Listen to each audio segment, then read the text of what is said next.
After the Loop Blitz patch a couple weeks ago, a lot of players have headed back into the nickel 3-3 cub, formerly known as the nickel 3-3-5 wide. And not only are we seeing a little bit of a shift from a man coverage meta to a zone coverage meta, but we're seeing an old friend come back in the form of double Mable coverage. So in today's video, I'm going to explain exactly what that is and how you guys need to go about attacking it when you face it for the first time in Madden 23. What is up, guys? Dave from the Same Madden YouTube channel. And as I mentioned, the 3-3 cub is back. We're now seeing the return of not only the 3-3-5 wide, now known as the cub, but the double Mable.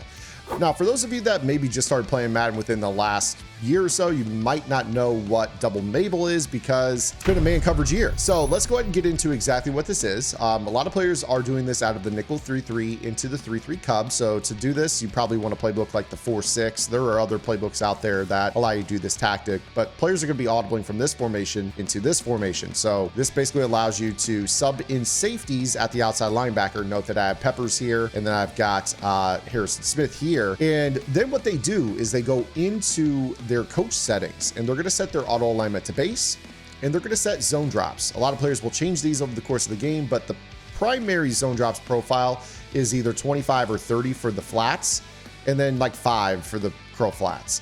And with this particular coverage, they're going to also set a audible. A lot of players will set Samuel Blitz 3 because it has the safety and the nickel corner in purple zones. You can kind of set whatever you want. You honestly could set any play you want, period, for this.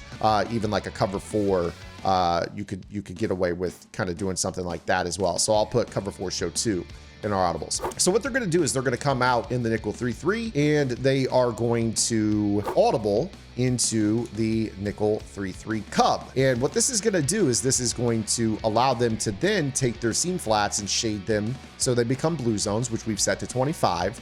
And then they can kind of cover the short flat on this side also with a 5-yard purple, which effectively puts 3 levels of zones on the sideline: a 5-yard, a 25-yard, and then anything over the top is going to be guarded by this player. So what you end up with is the inability to throw the ball on the sideline because these players all kind of, are, once the ball snapped, responsible for these areas of the field. Now, let's put ourselves in the mindset of wanting to go ahead and throw, like a corner route over to the left side of the field. Well, because we have a safety up here in this 25-yard zone, that's going to be a tough chore for us because he should be dropping into that area. So you see that when we go to throw that, if he has like a knockout ability, you got to wait on it longer. He could break on the throw. There's a lot of problems that are associated with this. Furthermore, they might not audible into something like the safety being in that. They might actually just audible into something more like this, which allows you to Mable and play cover 4 to that side.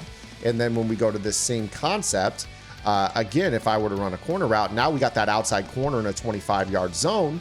He's going to be in the perfect spot to take away that throw for an interception to a corner on the short side of the field. So this is a lot of players' answers for defending corner routes. Double Mable occurs when people do this to kind of both sides of the field. So what you might see is something that kind of resembles this as a defense, where everything is now responsible to the user in the middle of the field with 5 and 25-yard zones and deep halves over the top to prevent lobs down both sides. This has left a lot of players saying, okay, well, how do I attack this? So what I always recommend to players is to kind of breathe. And while you're breathing, if you could do me a quick favor, hit that like button, subscribe to the channel, and drop a comment below to help push this video out in the algorithm. So when it comes to attacking this, obviously you understand that there's a lot of sideline on this. They're trying to force everything inside to the user. Well, there's only one user on the field. So one thing that you guys need to understand is that if you can space the user in the seams, this is something that a lot of players will struggle with. So a lot of them like to go down here, and then when the ball snapped, they bail out to guard the quick throw, or they bail out to guard the quick throw over here. So one of the things that I really like to do, and this is real generic, is just simple curl flats, like little compressed curl flats. So I'll send one guy to the flat and one guy to the curl over here, and I'll send one guy to the flat and one guy to the curl over here. And then maybe you have like a deeper crossing route in the middle of the field. But basically this puts them in a spot where they have to choose one side or the other. So in this example, I'm going to put this player into a hook curl to the left here. We'll kind of simulate reading him as the user. You snap the ball knowing it's double Mable. You see that he drifts to the left. You're going to throw to the right curl. Just a simple spot up, pick up 12 yards. Real efficient, right? Now in this example, you read him with the same route combo. and maybe he goes over to the other side. So we snap this ball. Oh, he's drifting over to that side. Now I'm going to throw my curl here. Easy completion, the same 12 to 15 yards. Keep it real simple with these spacing concepts. Really, really easy. Now let's talk about using a high-low on the same side of the field. So maybe we know that he's going to drop over to the right side. Maybe we want to throw a seam to Edelman and then maybe a little hitch route to Gronkowski. You could probably still use motion over here, do a little 2x2 curl flat just like that. But in this situation, we're putting him in a situation where he has to run with Edelman and give up the short hitch, or he's going to bite down on the hitch and give up the quick inside pass to Edelman. So we snap this ball, he bails. In this situation, we got to go over to the left because the curl flat jumped over to that side. Now in this situation, maybe in our next example, he decides to stay underneath on Gronk in this situation. So maybe we're running the double Mable and the user bites down on Gronk. In this situation, it would be really, really smart for you guys to probably do a quick little high throw inside pass lead and click on and make a catch down the seam. Because again, that user has a lot of field to cover, not just vertically, but also horizontally. So you could kind of key in on what the user likes to do with this concept and kind of throw to the open spot. And of course, we just did that video on attacking the middle of the field about a month ago where we showed you guys how to high ball everything down and be able to really exploit and keep the ball away from safeties that might be able to break on post routes in the middle of the field. So now you're in a situation where you can kind of horizontally and vertically stretch and use the high ball down animations that we broke down about a month ago in that video. So we're facing a double Mable coverage out of the 3-3 meta, which is definitely becoming the most popular defense that I see consistently after the loot patch. Just take a step back and relax and realize that this is nothing new. This was the meta last year. You're going to utilize a lot of the same concepts.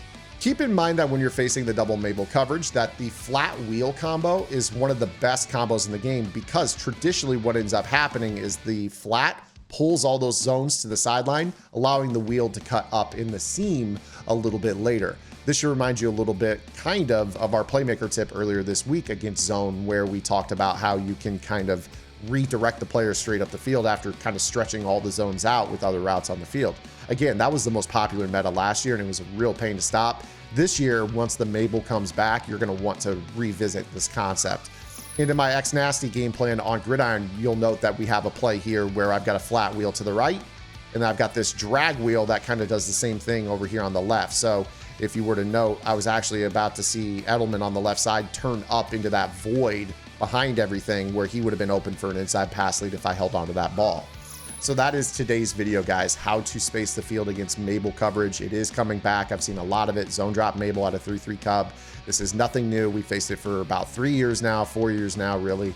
And obviously without zone drops in previous iterations of the game, but still very, very easy to exploit. A little bit tougher this year to play in. Definitely tougher on next gen than it was on current gen back a couple years ago in Madden. I want to say like 21, but there you guys have it. Hope you guys enjoyed today's video. If you did, make sure you guys give it a thumbs up. If you have any questions, comments, concerns, or complaints, drop those below, and we'll see you guys tomorrow with our next video upload. Until then, this is Zan. Get in the lab and good luck.